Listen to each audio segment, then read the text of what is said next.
Hello and welcome to the God is a Geek podcast. My name is Adam Cook and this is episode 468. I had to look across the screen there to check, but it is. And I'm here to talk to you about video games, but I'm not here to talk about video games on my own, because although I'm sure that would be highly entertaining, this week I am joined by... I've realised I've built this up too much like it's some sort of a different guest, but I'm just going to literally go in the order I've got the buttons now, so it's going to seem really, really lackluster. But I'm sorry to introduce you first after that. Chris White. Hello, Chris White. Hello. Sorry, mate. I built it up. I built it right it's up. Okay. It's all right. But how are you, mate? You good? You good? I'm all right, mate. Yeah, not too bad. Glad to hear. What about Chris Hyde? Is Chris Hyde good? I am good. Yeah, I am good. I'm pleased to be here, and the fact that we've got four, I'm excited. A Fab Four for once. This is going to be good. Don't spoil it. Well, they don't know who the fourth is. Well, what? All right, well, let's just show him then. There he is. Yeah, It's let's Adam do it. Carroll. There he is. He's right there, right on the screen right now. He's not speaking. Right on the screen. There There I he is. am. There he Beard is. and all. Beard and all. All over your faces and Beard and like all. a beard is. A All beard's over my your face and my chest. You've got a beard on your chest. Your chest beard. Yeah. I suppose we all have, really.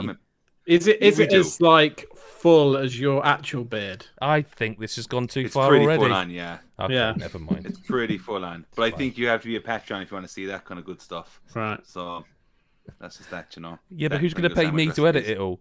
Because this Well- isn't. I feel like you're sort of going, well, look, you got to pay money to see my chest, but it's like, yeah, but I'm not editing this. I'm not getting involved You in this love kind it. of. It's not OnlyFans, it's Patreon. Speaking of which, Oh. you see the pillow just behind me over there.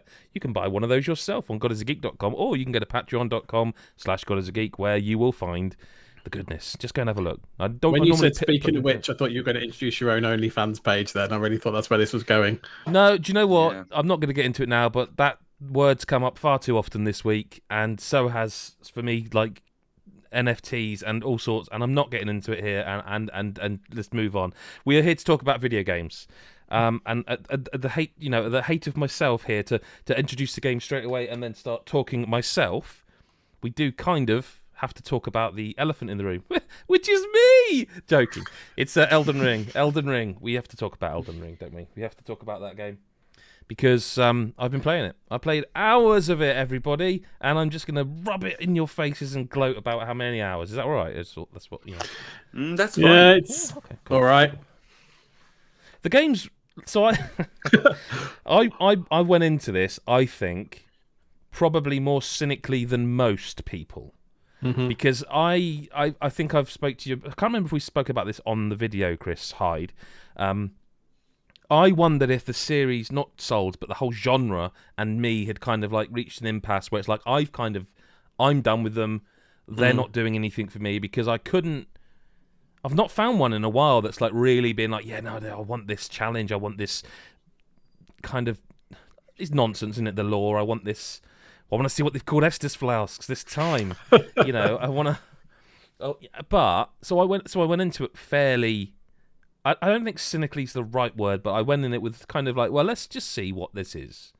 Because just slapping Tolkien's... No, who is it? G.R.R. Martin's name on it doesn't suddenly mean it's a better or worse game. It's just someone else who's written some lore for it, and Miyazaki's taken the That's lore. also. and, you know. I just want to quickly say that with all the previews that have dropped for Elden Ring, that is one part of it that I've kind of like just not thought about, which is mental. Well, I haven't read Like- I haven't read many previews, but before we played it. I mean, it wasn't remote. Like I literally, I left Metallion in the background. I literally sat here playing it for all weekend. But before that, I think about a week. Yeah, no, I'm going to keep dropping that. Before that, like a week before, they sort of they had give us a presentation, which it was, you know, I guess not everyone who is in games media has played these games before, may be assigned to play it. And it was that sort of level of like, you know, so this is, and it's like the first time I saw the UI. So one of the things I wanted to touch on is that when they then suddenly went, and hey, we're going to show you gameplay this week, and I was sat there going, huh? I'm embargoed. And I was sort of a bit like confused as to what was going on, as to why. Then they showed the gameplay thing, and the first thing I came away going was like, huh? They didn't show the UI once in that whole thing, and I wonder why. And then I was playing it, And it's because the UI, I think, is so... I mean, if you've seen any of our footage, it's so Dark Souls, the UI. It really is. It's exactly the same, isn't it? It is exactly the same. Yeah. That's what I said in the preview. It's not so Souls. It is Dark Souls. Like, the names have changed. Everything else is the same there. But it does that thing of I think one of the first games to do it was Horizon Zero Dawn, where the UI fades out. So, like, you do a bit of combat and the UI fades up, so you can see your stuff, and then it fades back out when you don't need to see it, if that makes sense. But I did think it was an interesting thing not to show it, if that makes sense, because I wonder what the thinking was there. But regardless, yes, I mean, look, it's the same developer. They're not going to suddenly go and make Devil May Cry. You know what I mean? They've got a style. They've got a way of doing things. But it fucking blew me away. Like, I wasn't expecting it to be bad, but I wasn't expecting it to be like that good. You was expecting Dark Souls 4, I guess. I don't know. I don't know what I was expecting anymore, I think, is the truth. I think the most interesting thing is where were they going after doing Sekiro, for me personally? Well, Because, yes. like, you know, there's such a change there with that game. Elden Ring was just like that preview that came out before you got to play it and stuff. You know, the footage we all saw. Like, it starts off with the first, like, I think 5 minutes or whatever, and you're kind of going, all right, you got the horse thing, you're shooting yourself into the air and stuff, and all these are things that, like, we've never seen, and in a from software game, and then all of a sudden became Dark Souls, like, in a sense. Now, look, whatever, people might go, no, it didn't, whatever. I don't give a shit. It just did. Like, that the second half of that footage to me just looked Dark Soulsy.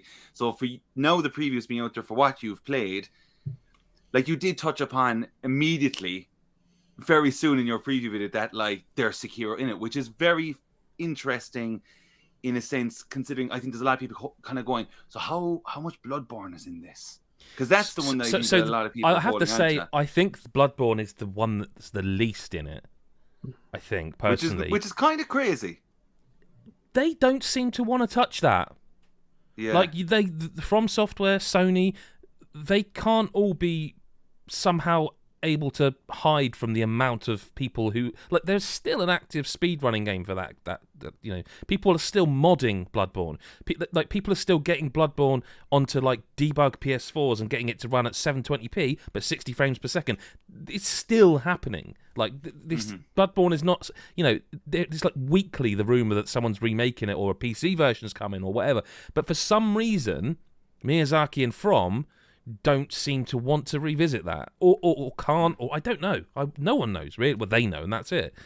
The only thing I can think that is slightly similar, and I said that in the video, is that, you know, in Bloodborne, so it wants you to be aggressive, Bloodborne. Like, if you lose health, you can get it back with the regain system by attacking. There's a similar but also very different idea here, so that and this is new to Elden Ring, and I'm going to keep calling them Estus Flasks, if only to annoy people who are watching and getting really pissy about the fact that I'm doing that. In Elden Ring, you've got 3 flasks, okay, and you run them dry, and there's an area, and there's like a small area, and there's 3 enemies around there, and you're looking at it again. I've got half health. I kind of need to find a glory spot or whatever they're called in this one. I mean, in the chat they're being called glory holes. So I mean, they're definitely not that filtered. They are sites of glory or oh, yeah, rest call them rest spots. Anyway, as you all know, when you sit at a rest spot in any of their games, in Sekiro, in Bloodborne, in Dark Souls 1 through 3, Demon Souls, if you sit down, you replenish your flasks. At the negative side is that most of the enemies are back by the bosses. Still true here. However, you know when you kill an enemy and you get that sort of, and it's sort of that, you know, the soul almost literally seeps out of them into you. Yeah. Mm-hmm. If you kill all the enemies in an encounter, so say you attack a base or a camp and there's like 6 enemies, if you take out 6, on the 6th one, that wispy sort of soul thing will be twice as big, signifying that's refilled your flask by 1. So there's that thing of, go on, go and have a go, because if you do win it, you'll get your flask filled back up again. Do you know what I mean? So that it's not the same, But then they've also added checkpoints to dungeons and stuff. Like there's, yes, there's still the bonfire equivalent, right? But there's also now checkpoints as well. Now you can't sit down at these and rest and do all your stuff that you would do at a bonfire. But you can, if you die, respawn at that checkpoint instead of a bonfire. You can choose, actually, which of the two you want to do. And that, to me, is a... Well, there's a secondary part to that, is that also when you finish a dungeon, one of these optional things, at the end of it, you kill the boss, and often there's like a little glowing thing that's like, do you wish to warp back to the start of the dungeon? So I feel like in tandem with those two ideas, with the checkpoints, with the thing that lets you respawn... just go straight back to the start rather than having to traipse all the way through. I wonder if that's going to give From a little bit more scope to do different things with the dungeons, because they're not now forced to only make a dungeon that or an area that wraps round on itself, because they've put these things at the end where you can walk back to the start. And that's, again, a massively double-edged thing, Just to continue on with that checkpoint system, right? Yeah. Look, everyone's going to wonder. I think there's going to be a lot of people coming out of this game. Already I can see it going, it's their easiest game. It's too easy. There's obviously the challenge discussion is there for their games. Yeah. Hearing about these checkpoints and stuff, from what you've played, how are you feeling? Because I feel, I'm going to say straight off, Sekiro is the only From Software game I've ever finished. Take that for what it is. I just thought, I did great in that. Fantastic. They're obviously all beatable. Like Chris, I'm sure you've finished every From Software game, if not most of them. Where was this sitting for you, Ed? How did you feel? How many bosses did you come across? And did you Jesus! I can't give you a number because it just. So you do the first boss is. It's not really a boss. It's like most Souls games. This one actually, the first boss is so. Maybe it's because I had magic. The dude in the horse. No, that's not the first boss. Okay. The first boss you have to fight. So you start the game in a cave, and you can just, if you've played it before, just go straight to the exit and walk out. Otherwise, there's a thing where you drop down to the right and you learn. It's the tutorial section, culminates in a boss fight after you've finished all of this. The boss fight is just pretty much a generic soldier with a shield. Really easy because I could just smack him with magic. It's 6 hits, he's done. So that was a surprise because often the first bosses are either very easy or sometimes you're not supposed to win. Then you walk out into this open world, and it does that Breath of the Wild thing. It does. I know people are going to compare it, but saying that to me, Ed. But it's true, man. You know, when you first come out of that cave in Breath of the Wild, and the world opens like that, this does exactly that. The world opens outside of a cave, and there's that glorious tree in the background, and it does exactly that. It does do that. Anyway, and then that guy that you're talking about on the horse is just roaming around in front of you. Now, that's the way you're supposed to go. Okay, and I didn't know this at first. You're supposed to go that way, realise I can't take him on, leg it into this sort of church area, which leads you to your first sight of glory, and a merchant who will give you the crafting pouch, which is what you use out in the world to craft your own stuff, like your fire papers and stuff. Because how beastly this guy was, I was like, I'm not. I've played these games before. I'm not going near him.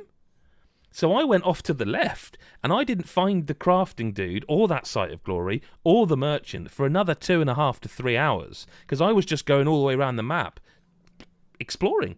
Because the other thing about this is because I knew I wasn't going to be able to come back to this and keep playing for the rest of my life. This is a preview.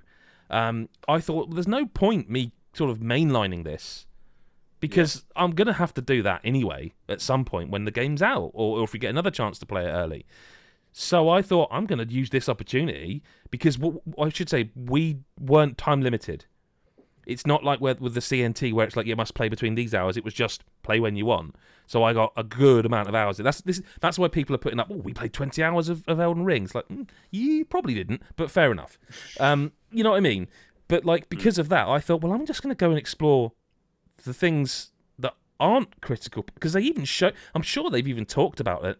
The presentation, they were like, go here, and then you go to that, then there's a castle, that's the boss, and that's kind of the end of the preview. But there's a lot more to explore, and I was like, well, then I'm just going to do that.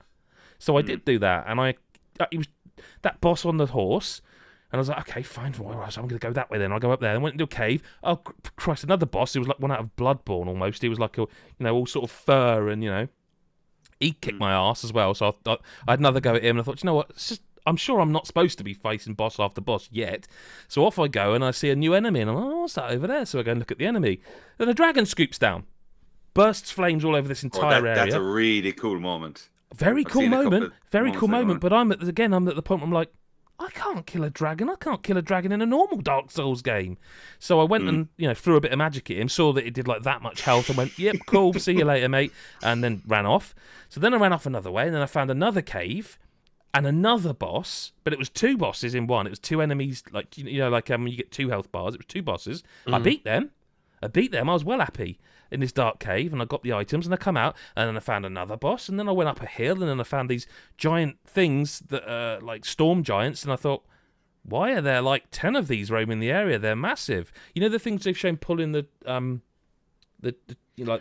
spiked through, and they're pulling along there's loads of these things, and they're firing like storms, electricity at me, and I'm just like, this is, and I'm 2 hours in at this point, and I'm going, I'm just getting savaged every which way so like, getting deeper into the game, you discover that there is, like, magic seems more viable than ever here. Like, there are certain skills you can get, and there's summons you can get that make the combat much easier. So, for example, you can it's not given to you. You do have to search it out. You can find, like, it's like they're bricks, and you lift them up, and you sort of, and then it summons 3 spectral wolves. One of them does. What was that? What was that sound? Sorry. Was this? Yeah. Nice, So it does. nice, Yeah, like the souls. Anyway, some of these spectral wolves, and the thing is, they're weak, but there's 3 of them, so they attack people. And they can be used in 2 ways. One, they can distract, and you can just get out of dodge. And it's like, sorry, wolf buddies, I'll summon you again later. They use your magic, So, or there's 4 against 1 now, and you can just go in on someone. And in some boss cases, they just absolutely destroy them. And it's like, okay, well, that was a waste of magic and a waste of time, because it distracted them for all of 5 seconds while it just slotted through them. And other times, they're like with the boss on the horse that you mentioned. I summoned a guy who looked like almost like a pirate, like a Nordic Viking or something, and he was massively helpful, because you're in a big open area in the open world. I wasn't in a dungeon for that boss. He was able to, basically, he's attacking him, and I'm just able to spam him with magic, and then by the time he killed him, I got in close with my dual blades, and I was able to just, like, I'd learned enough of his patterns to deal with him, and I beat him, and it was like, this is... Do you feel it's kind of like... an easy cheese? Will there be hardcore fans going against that, going, I don't like this. This is making the game too basic in a way. Not basic. Well, the thing is you've got to remember how little I've seen of it. Shooting magic. Yeah, but that's not always viable. And also that was also always viable. You hear about people doing magic builds. It's not a new thing. I just never did it. But like they start you off with one in the.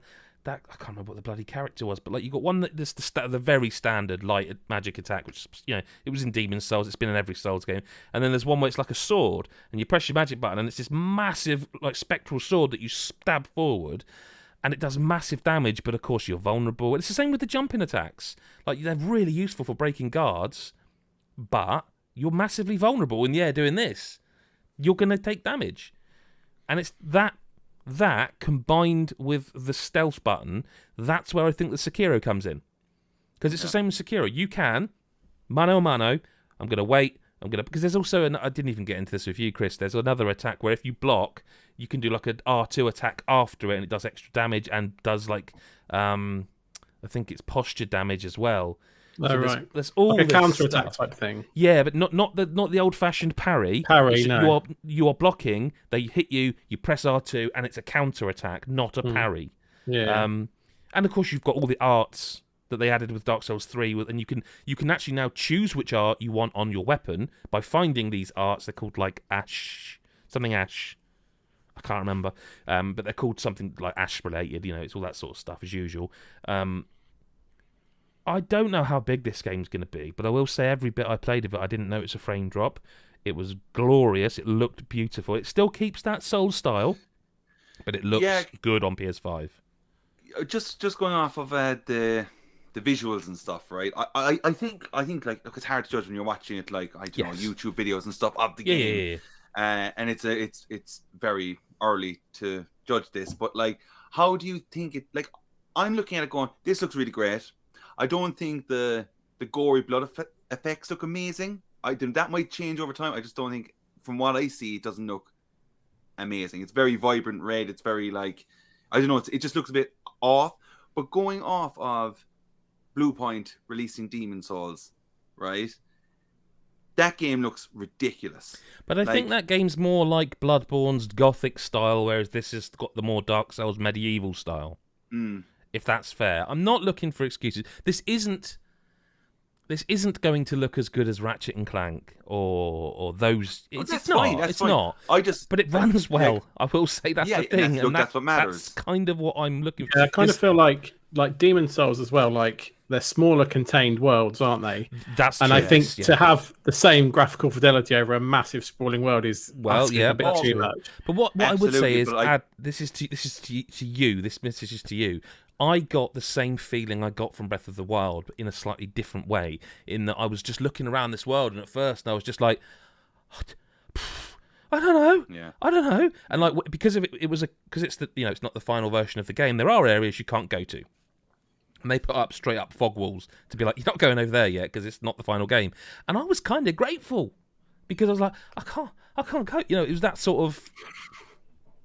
And they do the same thing with the music in that they bring it in when it's necessary, and when it's not, they just let you roam around the world and the breeze, and then it starts raining. And also the other thing, and I will shut up about this game, I will, but I was staggered by the enemy variation in what is essentially the first area of the game.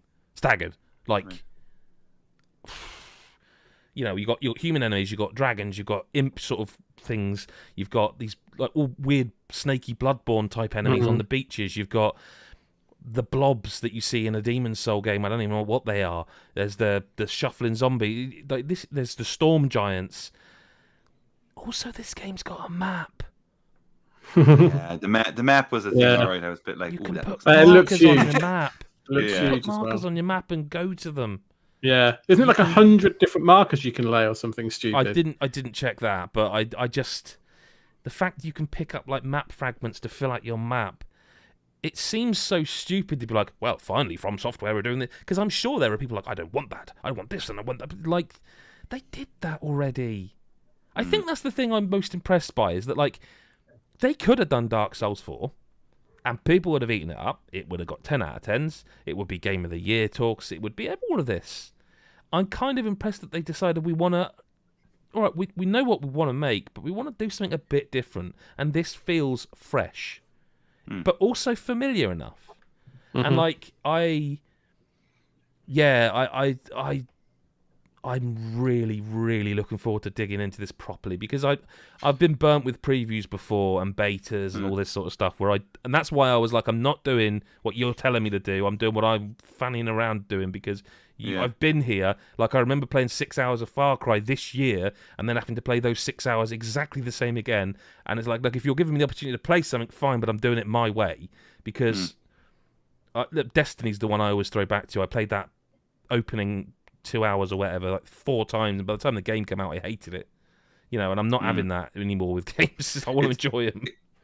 It's kind of crazy hearing like the love and praise you're giving it, and it's like not even like 2022 yet, and this is already the first game like you're kind of already getting a taste of for next year. And like, I could anger people here, man, by saying I could still go and play it now.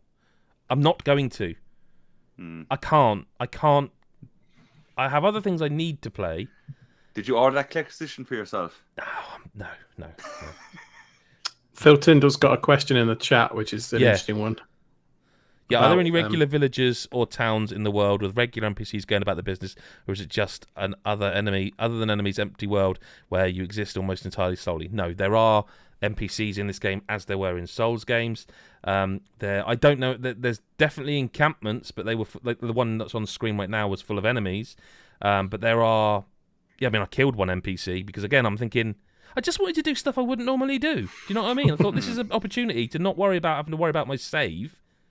So I thought, and this NPC was a real twat to me. So I was like, "You're having it, mate. You're having it." Right up it. Yeah, right up it. And yeah, no, there are NPCs. There's story here, and I think I think it's too early to say. Is it going to be more than the normal Souls story? If that means no, I need that is one thing I do not have enough knowledge of just yet. So I would love if you got the chance to finish Sekiro. I do want to before this comes out, just to see where that. But you see, what this does that Sekiro doesn't is it goes back to that idea of we'll give you the tools that Sekiro had. You can drop into stealth with a click of your left button. You can jump if you want and attack enemies, but we'll make all of that an option. None of that is something you have to do. I'm not going to not allow you to kill a boss if you refuse to parry. These are all options, and that makes it more accessible to me. Anyway, that's literally all I have played. So I can throw it over to you, Mr. Carroll. What have you been up to? I have only played the opening hour or so of Fist. Great. Which back to OnlyFans again. Yep. Yeah. Which, I'll be honest, I was a bit like, okay, cool, let's see what this is about. Immediately seeing the Metroidvania genre being thrown down, I was like, okay, here we go again, another one. Let's give it a shot.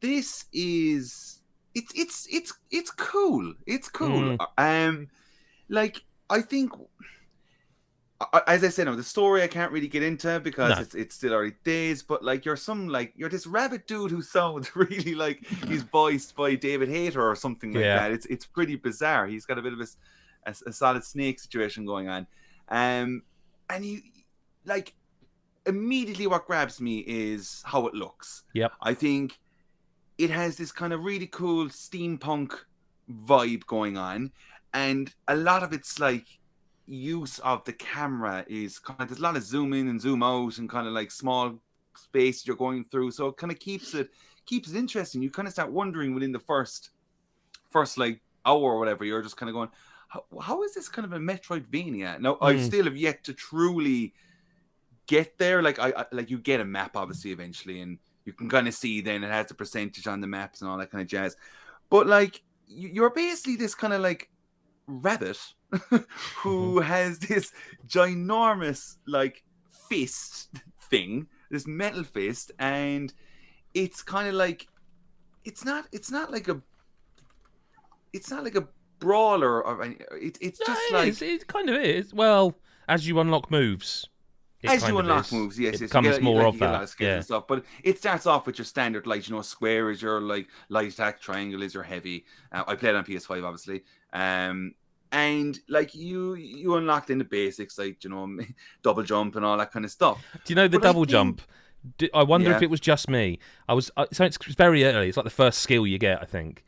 And I was there were some areas, and I was like, oh god, this game really feels like it needs. Oh, I've got a double jump. Okay, there we go. Yeah, it was literally oh, okay, you're a and it was no, spot on. It's funny because I think the moment I thought that myself, it was an area I was if I had a double jump, I'm sure I could get up there, and then I moved into the next room and got double jump. Exactly the same for me. Exactly the same. Yeah, that's good design. I think this is I can't really explain a whole pile, but I think this is a pretty cool little game. It's not too expensive, if I'm correct. I think it's only for me anyway, it's €30 or something on the store. Yeah, it's 25 in UK. Yeah, there's fairly a decent amount of content. I think the presentation is pretty solid. Now I did have a very early on one or two performance issues. It kind of staggers a small bit. Huh. You playing on PS5? Some PS5, yeah. There was a moment where I was jumping and it really kind of stuttered or whatever. But I'm one of those people who can kind of forgive. I don't. Yeah, if it's not happening all the time. No, not at all. No, for the most part, it plays. Now the combat's an interesting one because when you see it, it looks like it carries a whole ton of weight, and it definitely has that. But it feels ever so slightly off by a millisecond or something weird like that. Now that sounds like I'm being incredibly picky, but it's until you play this and you kind of when you press square, it's getting your combos in a. It might come down the line with more skills and all that jazz. Don't get me wrong, but this is just from what I've played. It just feels like getting your combos. You do a lot of square, triangle, and you do this kind of combo chain. It feels like it's not super responsive. to those. I think all I would say without spoiling is stick with it, because I absolutely get what I will say. This is a game that the first hour of it is it's all right. It's pretty good. The second hour is much better. The third hour, it's like what when you play a Metroidvania and it's like you're like, oh, I'm in. I'm right, and that's the third. But it does take a little while longer than you. And to be fair, like maybe Metroid would, but we all know Metroid, so I don't know. But I will admit, the first hour was literally like, this is good, and then the second hour was like, oh no, this is really good. Okay, yeah, so it does give you a lot more to play with without spoiling. Yeah, and even early on, there's one particular moment where like it really kind of starts to kind of like throw a bit of a challenge at you. Like it's not I was easy. in a room with like it was super early. I didn't have much stuff unlocked, and it was like there was like 4 or 5 enemies on me, 2 guys with these like red laser beams on me and stuff. And it's like I'm wondering, the more I play, how good and powerful you're going to get in these things, because it's just like coming off the back of something like Metroid Dread, not comparing it to that whatsoever in terms of its gameplay mechanics. But Metroid Dread has not got a sexy cat in it. Doesn't got a sexy cat. I don't know. It's pretty charming. It's pretty charming so far. I think there's something cool about it. I didn't hear about this game at all. It has got an awful title. It is such a bad name. Bad. Fist Forged in Shadow Torch. Yeah, Forged in Shadow Torch doesn't even make sense as words together, I would argue. Unless there's like a massive story thing that makes it make sense. If it was Shadow Tech, Forged, because every time I go to write it, I'm like, no, it's Torch, isn't it? But I want to write Forged in Shadow Tech, like hence the... Yeah. But it's... Or even if they just called it Fist. No, I just can't. Yeah, that's pretty. No, I'm with you. I get it. It's just bad too. But look, it's a cool game. I think it's a weird time for it to be like. Well, this actually, if I'm right, this came out earlier on. I think it's only came in October. A few months ago now. A few months ago. Yeah, and it came to Steam. Yeah, I think it's something like that. So, and if I'm right, I think like it's been received pretty well. It's just for it to be coming onto PS5 and Xbox, I think right now. September, sorry. It was September.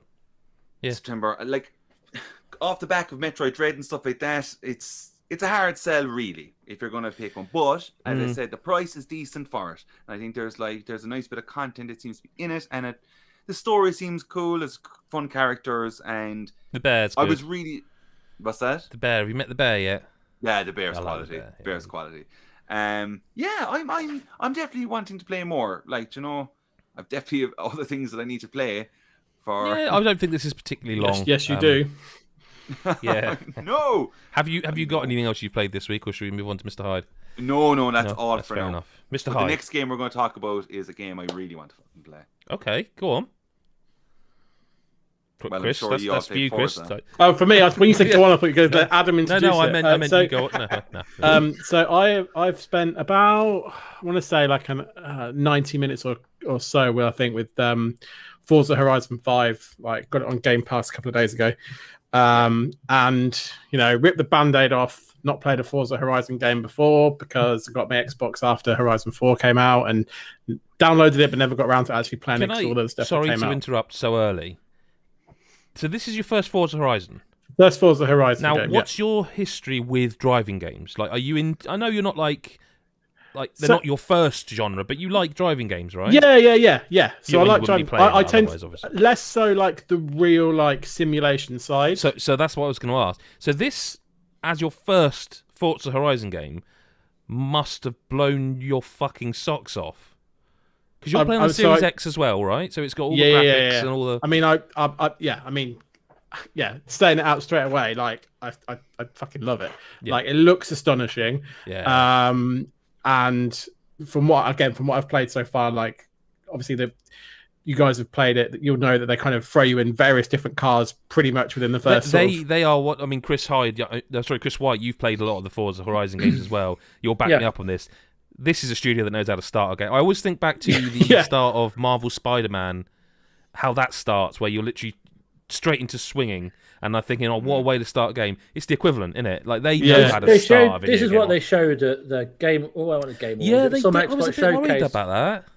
where they were like showing you all the intro, that the one you Yeah. play, and then freeze framing it at like the scenery and Yes. like how weird, like how realistic it looks. But then you get to play that intro. Yes. It's like just as good as it looked then. It's Jesus super. Like God. you get like the first car, and like you guys know all this, but you get your first car and you're dropping out, and you go, okay, that was pretty banging. Oh right, we're going again, are we? Right, okay, let's do it again. And it's just like, it's so good. And even little touches like when you're jumping off the like I guess over like ramps and stuff, like, and then the music just sort of slows down, and then quick because when you land and stuff, it's so good to make you just go, I am well up for this. This is awesome. You just feel amazing. It's just I don't know how someone could play this and not enjoy it. No, I like it's I just just so... don't. If someone said to me, "No, I really hated it," I would honestly sort of step back up. Okay, just make sure that door's not locked. Yeah, okay. It is a game that's purely. It's just so. It is a checkbox game. Like it is. Absolutely is. Like it opens up straight away, and like it was like the first. Like it literally opens up, and you go. You can do one of two things, and you can either go and help this person, or go and help this person. Like, okay, that's fair enough. You do that, and it just goes. Oh, now here's 20 things you can now go and do, and then after that, you do enough of those, and it goes right. Now pick from like 4 different areas on the map you want to go and unlock, and you can pick one. It's just like and you know what I'm like, Mr. Like. I must admit that it worries me a little bit. This game. Yeah, because I'm literally going like you set a marker for where you want to go, and then I suddenly spot like an XP board that I want to jump through. I can't go past them. No, I can't. No. In fact, it annoyed me that I had to let one go when you're it was in a on the race roof of a house. Those are some of them are.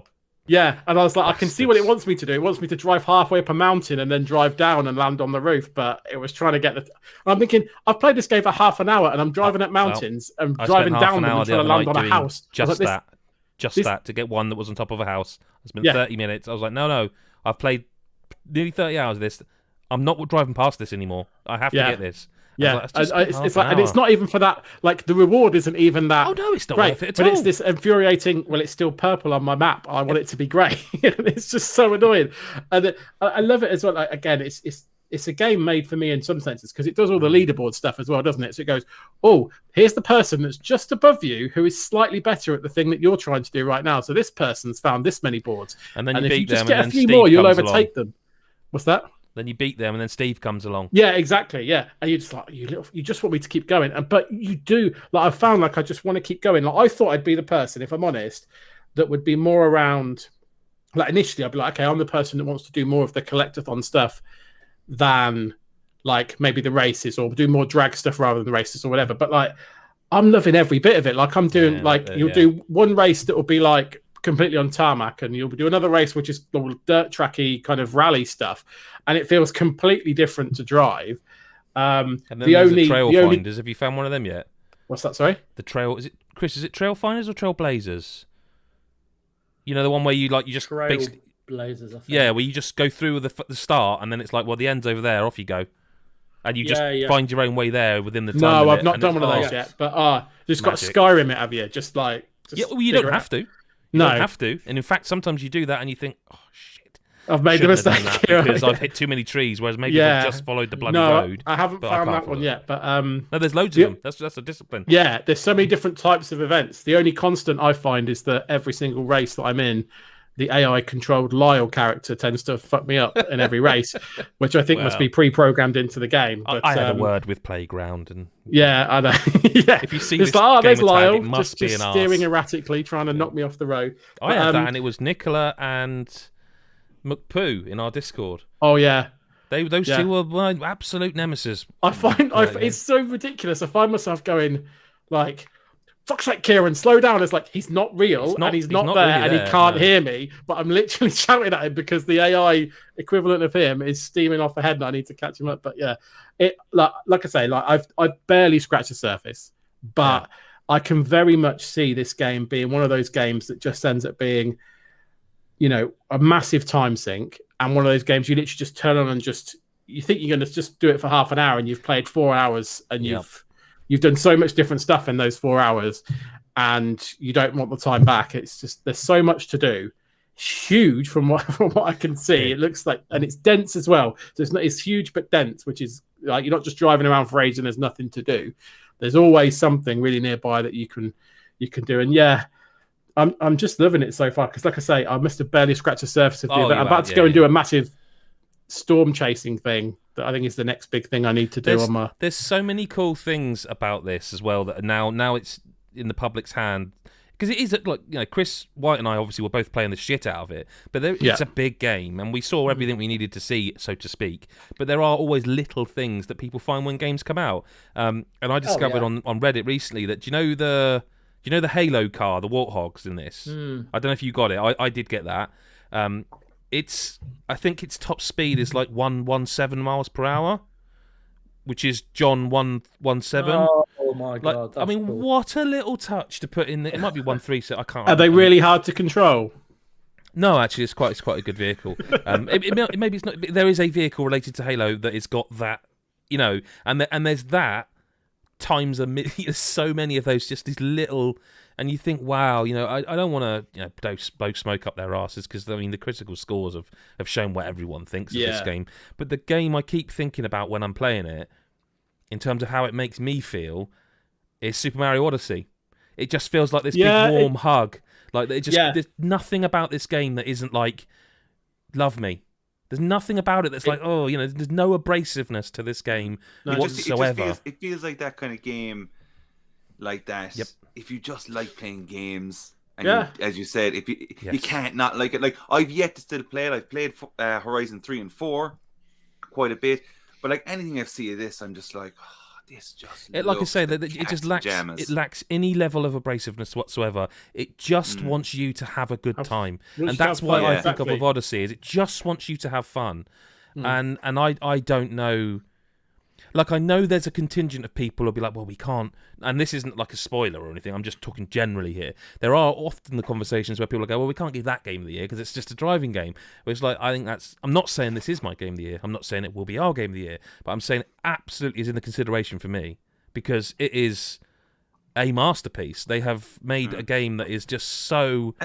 I'm not even talked about the. You see, they're adding sign language to it.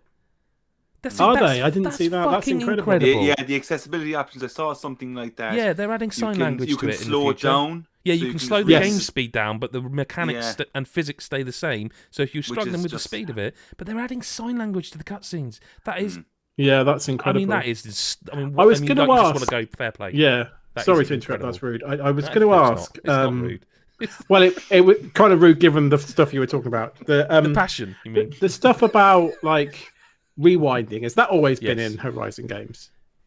Yeah, but I often forget because I don't really use it. I mean, I did in a bit, but it was in the last one. It definitely was. Yeah, it's definitely been in the last few. Sure, it was. Right, okay.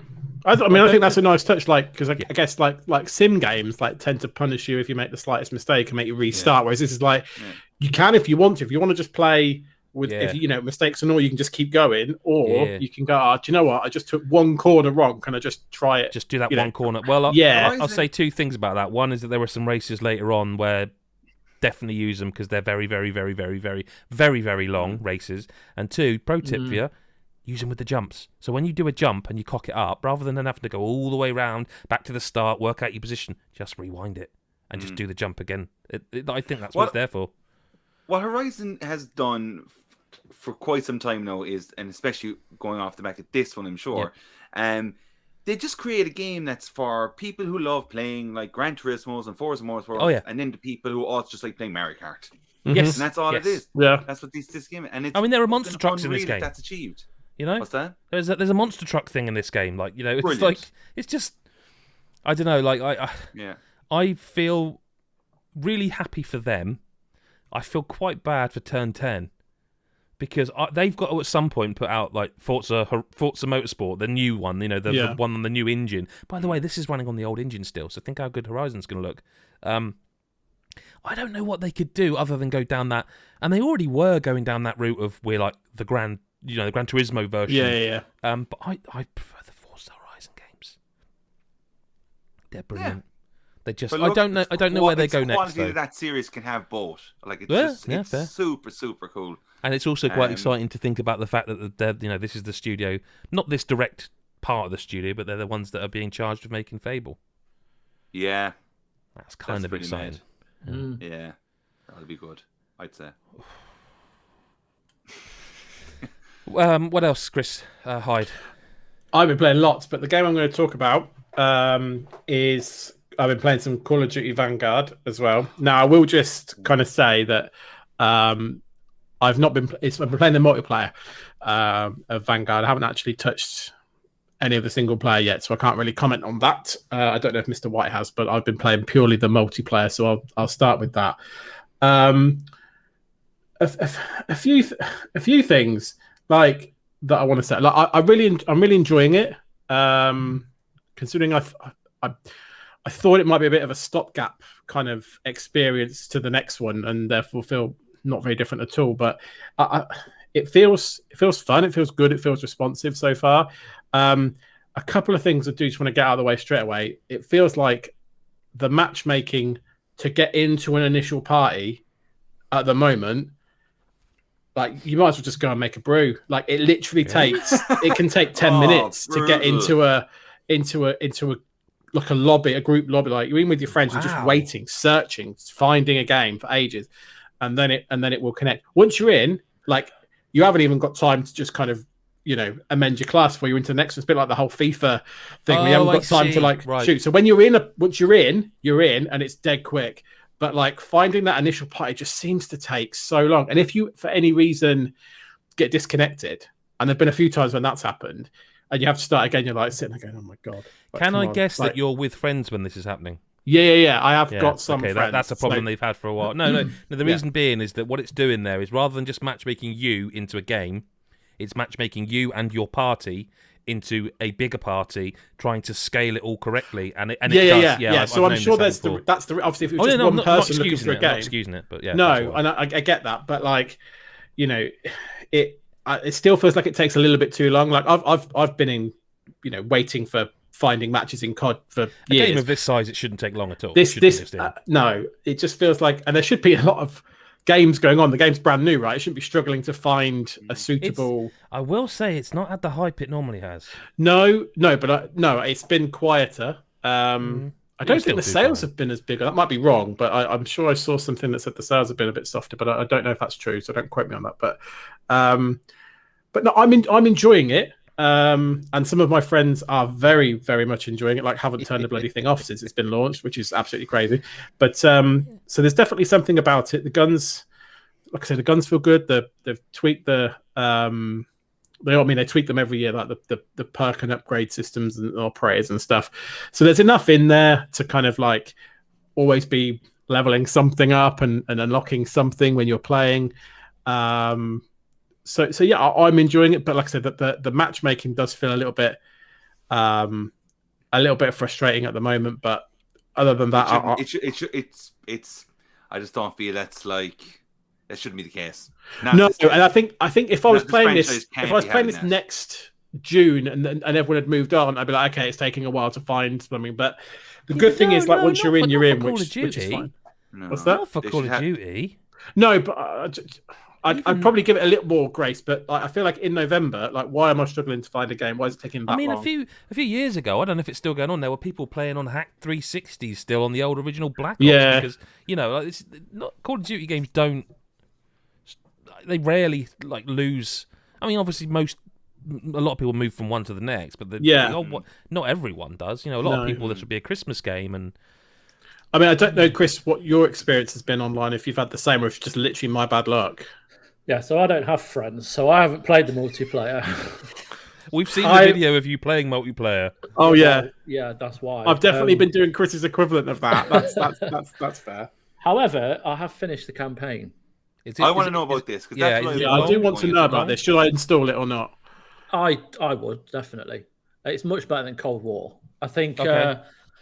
What it's doing is it's telling stories from World War II that have never been told before. So it doesn't touch on the typical bunch of white men band of go brothers, in, kill everyone, beat the Germans, whatever, win the war, rah rah rah.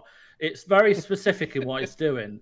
so it focuses on black soldiers in the war. Like there's this 93rd Division, they were called, who were like a team of black soldiers who went into Papua New Guinea and fought the Japanese.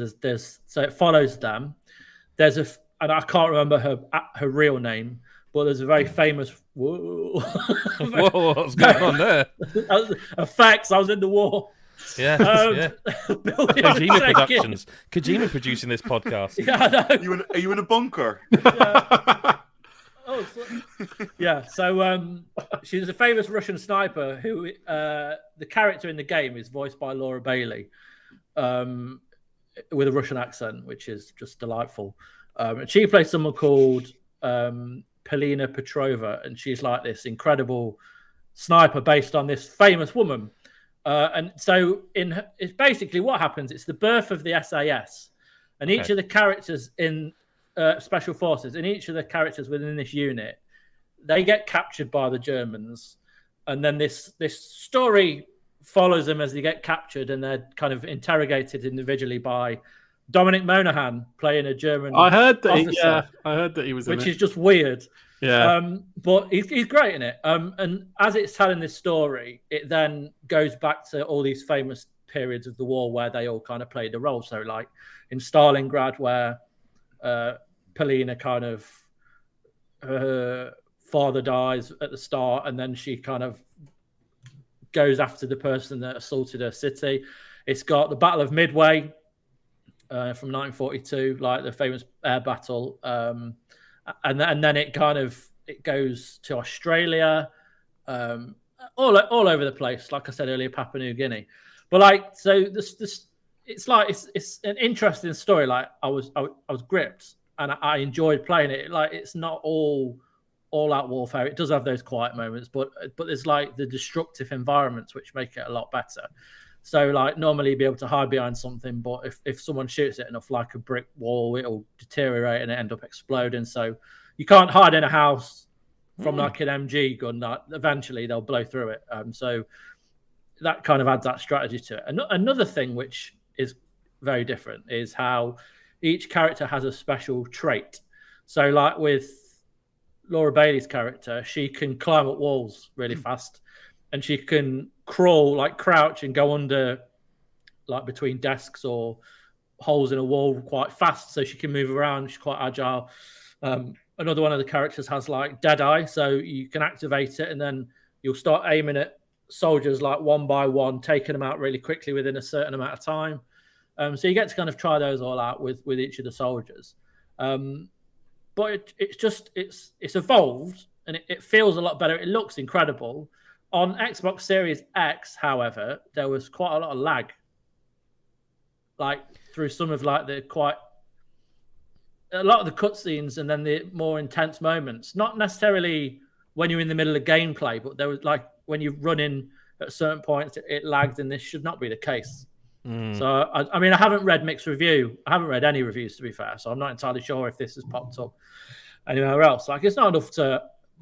It didn't ruin my enjoyment of it, but it could be fixed because, it's a bit frustrating. But like playing it, it's versatile, it's very varied in what you do. Like the bits I keep going on about the Russian sniper, her missions are amazing. Like there's like this mission in the middle of this huge kind of field covered in snow, and there's like buildings in the background, and she's got the ability to kind of distract snipers, so that like you press up on the D-pad and she'll kind of shine her, like pick a knife up and deflect the sun, so the sniper will fire, and as the sniper fires, like their light off their lens will kind of reflect, so you know where they are, so you can then pick them out of your sniper. Cool. So that scene was amazing. Like the very start of the game is really cool. These intense interrogation like moments in the main story are great. It's kind of right at the tail end of World War II. So, right at the end of the war, we all know who died. So it's all kind of like based on spoiler alert. Based Titanic, on when like the movie. Like towards the end, like Hitler's dead. So it all changes, like how the Germans acted and what this specific group of Germans do. And it's just like it's really well told. Like they're telling stories that people won't have heard of. Like I'm not going to pretend I knew what they were like, but it's good. It focuses a lot on kind of racism and like the way that not just the Germans viewed black soldiers, but also like their own troops. Like there's also like kind of that looking down on Polina as a female soldier. And so it's not like, aren't we great? We're telling stories of like different ethnic groups and different sexes. It's not like that. It's just showing that anyone in the war was a hero, but their stories don't get told. So they thought, we're going to do that. So I just really enjoyed it. I'm not trying the multiplayer though. No. I don't think I will because I'm better in Battlefield. A lot kind of bigger maps, and I don't have to keep going like getting shot all the time. But yeah, Call of Duty single player. I think it's definitely. Yeah, I'm definitely going to play it. Okay. I do enjoy those campaigns. Yeah. Probably short as balls, is it? It's normal size. I think like I don't know 6, 5, 6, 7 hours around. I can't remember, but it was about 6, I'd say. But that's fine. Yeah, great. Well, let's stick with you, Chris. What else have you been playing? I've been playing Jurassic World Evolution 2. Can't hear that sort of said without thinking of Alan Partridge. Jurassic Park. Yeah, I can't. That's all I ever hear. Yeah, back of the net. Yeah, Jurassic World Evolution 2. It's exactly the same, but with some new... more dinos. No, with some... It's definitely improved, like massively improved, but it's still park builder, like it's still using the basics of that. Like I've really enjoyed playing it. Like there's a lot more in terms of managing your park, and they've kind of taken away the different. I don't know if you've played them or anything, but originally that were like the 3 factions residing over your park, and you could choose to kind of perform contracts for each one of these 3 kind of different factions. Whereas now you're running the park and you're relying on scientists to do the job for you. So you employ scientists, and they've all kind of got different specifications, better qualifications. They've all got different perks. So like some make research cheaper, others are better in the like incubation of dinosaurs, like the synthesis of getting the fossils from getting the like DNA from the fossils and turning them into actual dinosaurs. If you don't kind of look after them, the scientists, by giving them rests, they can pull a Dennis Nedry on you and mess up your park. But it's really easy to avoid that. You just let them rest. But like the dinosaurs themselves. Imagine if that was the only reason why Dennis Nedry was like kicking off in original Jurassic World. He just wanted to sleep, but they wouldn't let him. Go and have a nap, Dennis. Put your big fat feet up. But like the dinosaurs themselves, there's loads more. I couldn't tell you what the new ones were, other than like the pterodactyls, because obviously they've got like flying dinosaurs now, and you could build aviaries and that kind of thing. And then you've got the Mimosasaur, which is like that huge big alligator thing that kills Indominus, isn't it? Indominus Rex in Jurassic World. That big beast. So you could get like underwater. That's the water one, right? Yeah. So you've got that option now. The parks themselves, like the management side of it's quite intense when you're trying to monitor guest satisfaction, safety, making profit, managing contracts. Like the best thing you can do is pause the game at certain times just to build stuff, or because you could be really focusing on getting like you've gone on an expedition to go and capture some, I don't know, Dilophosauruses, who are real bastards in this game. The amount of times they kept escaping, and I hate them. I can understand why. Spitty bastards. Yeah, I can understand why. How do you know your dinosaurs so well, Chris Hyde? Well, why not? I just do. He's talking about every time he says a dinosaur name. Is like the one with the family that spits goop at you that paralyzes you. Yeah. Okay. black spunk from its mouth, and Yeah. it kills Dennis Nedry in Jurassic Park. Paralyzes him, so then they attack him and eat him. And he goes, All right, no well, wonder you're extinct. Do you not remember? No, I do. I just, okay. Sorry. I don't. I mean, that film was what, 30 years ago, 20 years ago. It does. I do like it when I say, Matilda, can you say Compsognathus? And she just repeats it after me. I quite like those kind What's of things. that then? They're the little tiny ones. Yeah. Yep. They're in Jurassic Park 2 at the start. At the start on the beach. Yeah. The little ones. I know dinosaurs. Yeah, see? You know more than you think dinosaurs as well as I know Star Wars. And we all know I'm an expert on that. And that's the biggest dinosaurs in Star Wars too. To have ever done. That's like a year ago. That is. Anyway, Jurassic World Evolution 2. So yeah, I would say they've done a lot different. They've made it a lot more involving. You really have to kind of take care of your dinosaurs and make sure they are comfortable and they've got the right kind of surroundings, so that the right plant life, the right food, or else they keep breaking out, and it's so irritating. So I love the idea that if you haven't got the feng shui right, the dinosaur just goes, "Fuck this, I'm leaving." But that's how I found it, and I know like Jurassic Park, the franchise, is all about it going wrong. Yeah. So the game would be shit if it was just like, oh, sweet, everything's theme park, great, yeah. But it does feel sometimes it's a bit too often, and it can really mess up your profits, because obviously if the guests are killed, no one wants to go. Put down on things if guests start getting eaten. It's all right, they're back in the cage. It can come back now. But no, I really enjoy it, and I just want to mention Chaos Theory mode, which is basically each one of the films. You could go back to that time, and it throws a challenge of what if you were running at the time, and not like John Hammond or the other guy from Jurassic World who gets what's his flipping name? Masrani. The guy. So you can go. You're basically them. So the Moses got like and the same Maseratis kind of aesthetics from 1993. So the Jeeps all look like from the old film and stuff like that, and so forth, and all the kind of visitor sense and everything all look the same. But you're also tasked with challenging to make the park the best it can be without obviously the shit going down. There's storms, there's like hurricanes, sandstorms, snow blizzards that all mess up your park. There's a lot to kind of manage, but yeah, no, good game, great game. Fair enough. No, fair enough. Shall we do some listener correspondence? Let's. Yes. Chris Hyde, Deadbeat Punk says, does this look infected to you? I'm going to assume that yes. I like to think of Deadbeat Punk as a walk-in infection, so yes. That's... Wow. Adam? Wow. I'm just going to say what I said before, that I think it's an album. Some which 41.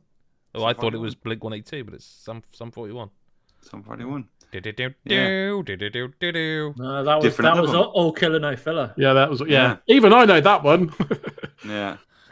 Motivation, such an aggravation. Remember when that song came out though? Fat Lip. Was that Fat Lip? That was Fat Lip. No, that was in Too Deep. That was in Too Deep. Is in Too Deep on with the tapping solo when he comes out of the water? And he's that's that one. Yeah, it's in From the American Pie. No, he was singing the. They're very similar. Fat Lip, wasn't it?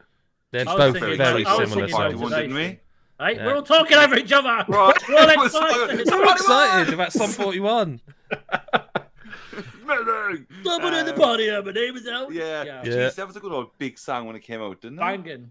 I saw a bit of Sum 41's. Because he's married to Avril Lavigne, isn't he? He was married. Oh, is he was now? that time after. Oh, well, there you go. I'm stuck in the past. But he was like They came back with a new album last year. Yes, that's right. Yeah, no, they were doing acoustic stuff, and it's like, they're all right, aren't they, I think?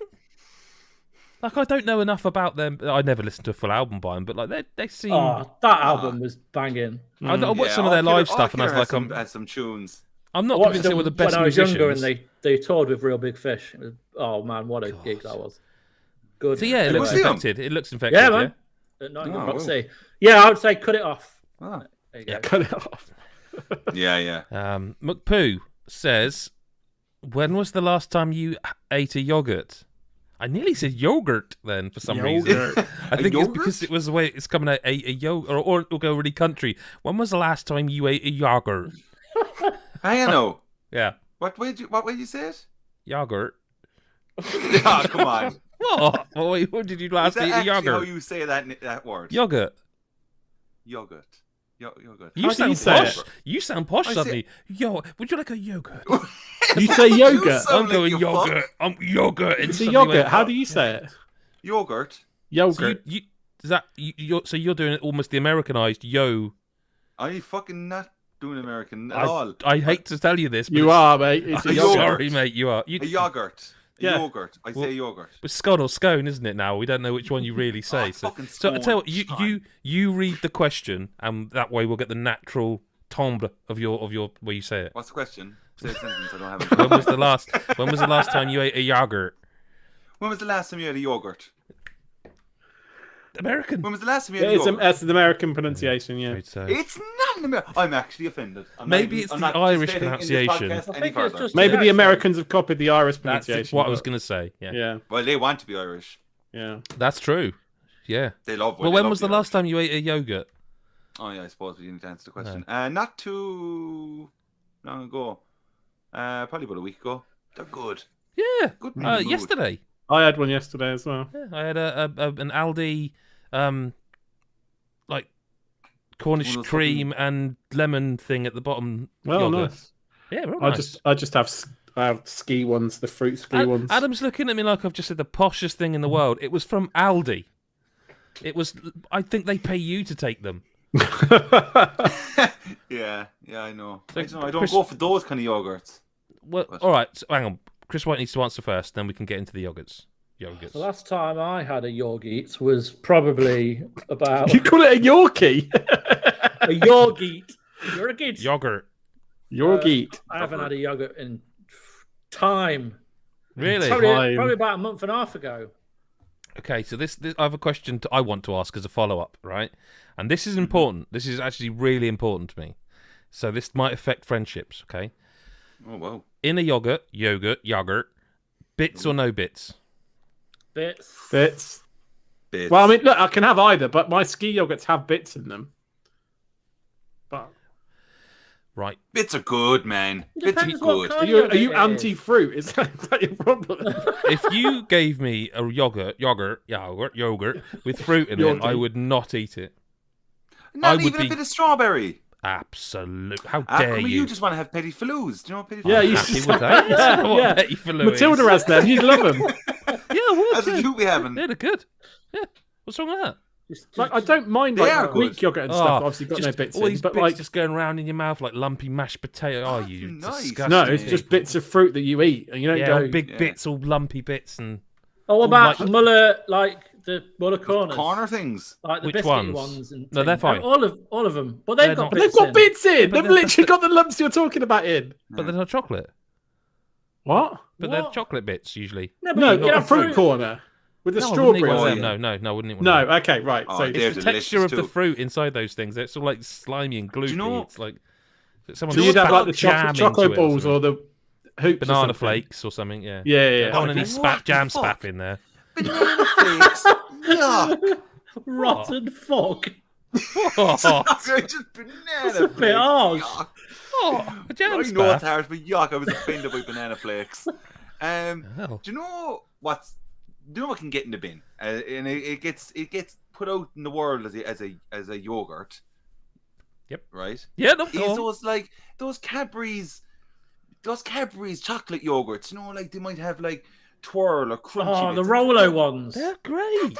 Oh, they're good. Not the mousses. They're not yogurt. Clear. I guess we're talking the mousse. They're desserts. No, They're desserts. the Rolo they ones get put are down as yogurts. Like. All right, well, I don't tend to have but... them, so I can't really comment on this one. But surely they just taste like the chocolate bars, which would be good, exactly. right? Not the mousse ones. I don't think the mousse ones do. No, but I'm the not actual... about the mousse ones. No, because you can get for a while. I don't know if you can still mousse. get them. You can get like the Quality Street ones, where it was like Green Triangle. It was no, it was one. It was like the raspberry. It was the raspberry one. Green Triangle. I love green triangles. Green Triangle is fucking amazing. Oh, they're amazing. I'm not arguing with you over that, but I don't know that I would get that. It's getting close excited. to that time, actually. Well, it is. I've already said so. it We is need to that get the time. Quality Street in. Yeah, it's already starting. No, I need to stop. Toffee pennies We- can go. Yeah, always left last. This is not the time for this discussion. There will be time for this discussion. G-Town Steve wants to ask a question. After finding a dusty Atari Lynx in your local British Heart Foundation for £3.67, this is really specific, but I'm going to continue. You give it a gentle rub, and out pops a ghostly Peter Molyneux, granting you 3 gaming wishes. What do you wish for? Super Mario Odyssey 2. My memory to be erased from playing God of War. Oh, okay. Just like you were just my memory to be erased. I was like, that's deep. Like Eternal Sunshine style. No, I want God of War to be able to play that again for the first time. Laura I think you'll need to be specific in case you end up with the isometric. What? You mean 2018 God of War, presumably, or not? Yeah, just otherwise you might end up with a bit of a problem there, and you're like, Genie, what's going on? I still remember Kratos and Atreus. What's... Yeah, you fucked me, Genie. From 3 years ago, or whenever it was. I'll let someone else come in with a wish next. Well, I've already said Super Mario Odyssey 2. Okay. I want him to force Nintendo to sort their online out. Bring it into the 21st century. What's that? I know another one. No, what, you wouldn't want online for Nintendo sorted out? It would not be in my 3 wishes. Oh, well, that's why we're a group of different people with different opinions, isn't it? Isn't it great? Absolutely. Otherwise, we'd all say the same 3 wishes. It'd be fucking boring, but we get 12 this way. So cheer up. 12. Come on then, Adam. You've got... Well, Chris, you said you had another one. So I forgot it. Oh, Breath of the Wild 2 in my eyeballs. What's Breath that? of the Wild 2, no. That seems short-sighted, though. Well, if you put it in your eyeballs. But, like, you're going to get that. You are going to get that. You would give a one of 3 wishes. Huh? What? What was that, Chris? Do you think, like, so I wondered about this, because, like, obviously they did it with, I know the release dates were closer. They did Galaxy 2, didn't praise they? Jesus. Whatever that was. Do you think they'll do Odyssey 2? No. I think they will. I wouldn't be surprised if they do. I think they did Odyssey 2 in Bowser's Fury. I think that was very much part Odyssey, and I think that might have been what was left over. I don't know. I don't think they will. Do you know what? I'd piss away my 3 wishes. I'd piss away 2 wishes just to keep one if this one could happen, and it's Mario Kart 9. That's it. That's all I want. I think, that's really. Yeah, no, dude, I know I say it, but I'm so desperate for that game. Like, I'm so desperate for it. Like that trended recently there because I think it was like, I think 8 like is after outselling now. Yeah, it has. Yeah. Wii U one or something. Yeah, I can't remember think which it's one the best selling. Might be like, the 3DS it came one. Up like, it was on Twitter and it was like Mario Kart 9. So everyone was like, oh. And it just kind of seeing those kind of stats. Is Chocobo Racing not enough for you next year? Really? It just made everyone feel like we're never going to get it because it's just constantly killing. I mean, and it's like, how do people not have this game already? How is it still? I mean, the online will be shit unless I get my wish, so it'll be crap anyway. So, well, look, you put your wish out there, my wish out there. We have a happy time, and we should ban banana flakes forever. I want to add that I would also like. I've forgotten the name of the game. Christ, it's one of my favourite games, and I've forgotten the name of it. It's terrible, isn't it? Super Mario World? The Mindgate Conspiracy. Psyops. I would like someone to revitalise that series and give us a Psyops 2. That was such a brilliant game. I'd love to see what could be done with that with modern technology. I want a 3rd Middle-earth game with the Nemesis system on PS5. Yeah, like Shadow just of disappeared. Yeah, a sequel or a follow-up to that series on the PS5 with the Nemesis. Oh, we do, because we want another Chris White monologue in Game of the Year. That's what we want. Yeah, and Chris, what the people want. If that does happen, I am there with you, sir. I'll be right behind you. Or we go back in time and I get you to play Shadow of War before the pod so that you can come on the pod and support I played it. It's all right. Yeah, but Adam Carroll loved it. Oh, that's true. But yeah, I after. Yeah, what have I done? Did it not even make top 10 in the end after that speech? I think it did. Ooh. I don't think it did. No, I think it got cut on it because I remember listening to it, feeling so sorry for you. You did. I was so pissed I'm sure you did. Yeah, no, I think you might be right. I think you were the only one. This is why Adam Cook. I won't say no, but this is why I was saying to you about a particular game that Chris White was on about. That I said I have to finish this because I can't let you couldn't let him down again. Happen. Oh, I know the game you mean. I also need to finish it. I have to finish it. No. Yeah, I think. I want to know what it is. I want to know what it is as well now. You got to get on the pod, man. I'm pretty sure you mentioned it last week's pod, Chris White. Don't be telling him anything. Oh, I is know it what that it game? is. He said I know what it is. Don't say Oh, anything. is it that game? Oh, okay, we're fine. I'm it fine is. then. Steve also wants to say or ask, what would be your Desert Island disc gaming soundtrack from? Oh Christ, from the last. Well, he's put like 2020-21, like it's a football season. It's a football So, season. Yeah. Favorite soundtrack of 2021? Well, this year or last year of gaming, basically. Oh, I probably the one I listened to the most last year was probably Last of Us 2. Oh wait.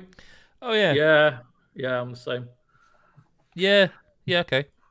Gustavo. Risk of Rain 2. Just throw that out there. It's got good music. It has. Neo. World Ends With You. Yeah, still haven't played that either. Yeah, was that a banger? Was it? Oh my god. Yeah, it was wicked. I mean, would it be a cop out to say Fuser? I was thinking Fuser as well. I would normally say Rock Band, but that wasn't. Yeah, Fuser's an interesting one, isn't it? I don't really want to talk about too much for this year because I don't want to spoil the epic Game of the Year conversations. Lyle Carr says, last week Adam Cook, that's me, was talking about who on the team his tastes align with most and didn't mention me at all. Would like to correct that. I don't remember that conversation at all. And now Adam Carroll and Chris White were here. I do not remember that conversation at all. I barely remember this You morning. said, that's what I'm saying. You said your tastes are very similar to mine and Chris's. No, I do remember now. You didn't mention Paul Lyle. I think or actually, Adam Carroll, by the sounds of things. Listen, he was in there. all seriousness, I think of all the people on the site, I think mine and Lyle's tastes are probably closer than Lyle and anyone else's. I think we both like Pokemon games. Yeah, I know, but that's it. And that's it. Yeah. I back. Yeah, you both agreed on the second one. We've both played Deadly Premonition 2. You both were aligned on No More Heroes 3. That we were. See? There we go. Some scary. I think what I'm trying to say. Wild, though, so. Let's not do that here. But what I'm trying to say is that Lyle, the reason I didn't mention you is because I like to think there's a little bit of Lyle in all of us. Oh, aren't you sweet? David Ayres, how have you ever thought about how well you would do if you were on the run? Oh, from the police, that, from zombies, the TV show. That is it Hunted? Yes, I think so. I'd be shit. I'd be shitted, but you do I'd watch that thinking, what would I do in that situation? I wouldn't do what they do, which is half the time go home. Yeah. Just ring home. I'm just to pop check home to pick up some fish fingers and a bread knife, and hope that the police haven't, for some reason, thought I might go home. No, I think I'm quite wily when I want to be. I might be a big guy. I wouldn't be good if I had to hide, like literally get in a small space. Obviously, that would be tricky. If I had to outrun a drone or something. Yeah, like if I had to run anywhere or be like a cat and get inside a sort of small tube for some reason, I'd be crap. It's a very specific evasive manoeuvre, just getting inside a small tube. But I'm quite wily. In Last of Us Part 2, when she's like has to crawl between a wall, like I'll be like, oh yeah, I mean, you get stuck. Stand there, shut up. You get Wait stuck. for that Baker to come and fuck me up. My days of cave spelunking were gone when I was like 12 in Wales. But like I think I'm quite wily, and I am genuinely on the spot a good person to have around, like when things go to shit. So I think I'd be all right. I don't actively sit around thinking, if I was on the run, would I be any good, David? But I think now I'm thinking about it, I think Adam Carroll would be excellent. But then I also think because of where he's from, everyone would know him, so he'd have to go quite far away. Yeah, I'd shave off my beard first off anyway. See, that's the thing. You've got a full beard, so you could shave that. I bet, shave you your look hair. completely different with no beard and moustache. Yeah, and I look like a fucking foot. Desperate. So, we'll leave that be. Yeah. Go at that. Look at the bottom of your foot. There's me. Sometimes it's best not to ask, I think, isn't it? Like, sorry, that tickled me. So Chris and I are stuck in a wall. Chris Hyde's like given up because he's running. He's got asthma or something, and Adam Carroll's foot. I don't quite know why I got that label, but you're right. You're probably said true. If you had to run. I don't know if you said that to running. No, I reckon I'm a bit like you. Like, I don't think I'd like to think I wouldn't do anything stupid like ring home or like use my bank card, all that kind of crap that they do. But if I had to do for something physical, I'd be screwed. But just like not doing anything dumb or thinking of things on the fly, I'd probably be all right at. Well, I think what it comes down to for me is that a lot of these people doing it are quite young, and they're like, oh, hang on, I'll just get my phone out and GPS. No, you're already screwed there, mate. They've already tracked you. I think being older, I've existed in a time before the internet, and I would have my wily old ways about me and think, oh, well, I can just go and ask that traveller over there, like, well, and I'd go up and I'd do an accent. I'd go, all right, mate, you got any yogurt? Oh, by the way, what's the nearest bus comes by here to get up to Old Fuckville? You know, what if the traveller's an undercover like agent, and then you're fucked, aren't you? I'll kill him. I'll kill you first. Well, you're suggesting that I'd kill him. It's fine. You asked him, he was like, all right, sir, have you got any yogurt? He'll be like, bang, with a knife. Nah, but I'd have a gun and a baseball bat. Yeah, but you wouldn't be threatening him. You're asking him for a yogurt. Mate, I'm always threatening Also, him. could I just ask why you're going up to a stranger when you're on the road asking for a yogurt? Just to be friendly. I don't want to just bombard him with, all right, wait, there's a bus going over here. There's a bus going over here. I've got my knife behind my back. I've got my gun in my pocket, and I'm walking up to him and going, hello, sir. Could you tell me about the local yogurt stores? And then he's going to look at me funny, and I stab him. And I won't kill him. Like, that's harsh. He's going to look at you funny, and you stab him, and that's probably why he's on the road in the first place. To be fair, he's probably been a bit knife happy. Six pack of petty flu or something like, and you just meet him and bang. Yeah. Oh, could you imagine if like he said you asked for yogurt and he offered you one with bits in, and you just got so angry he started shooting. You'd stab him. I'm thinking we're in a kind of is it Denzel Washington that was in that film Road? John Q. No, Road. Oh, I can't remember. It's like where the apocalyptic future, and he's got a book or something he's protecting. Book of Eli. Book of Eli. And I'm thinking we're in that kind of world. Only the currency, like because the world's gone so bad, like the currency is yogurt, and like so it's just like a load of people walking around. It's basically that film, but West Country, and yogurt instead of and me stabbing everyone, and someone eventually going, is he supposed to be on set? This lad, I don't think he's even part of the crew, is he? Anyway. On that note, that's the end of the podcast for this week. Do come back next week where we'll be live again, or not live if you're watching us after the fact.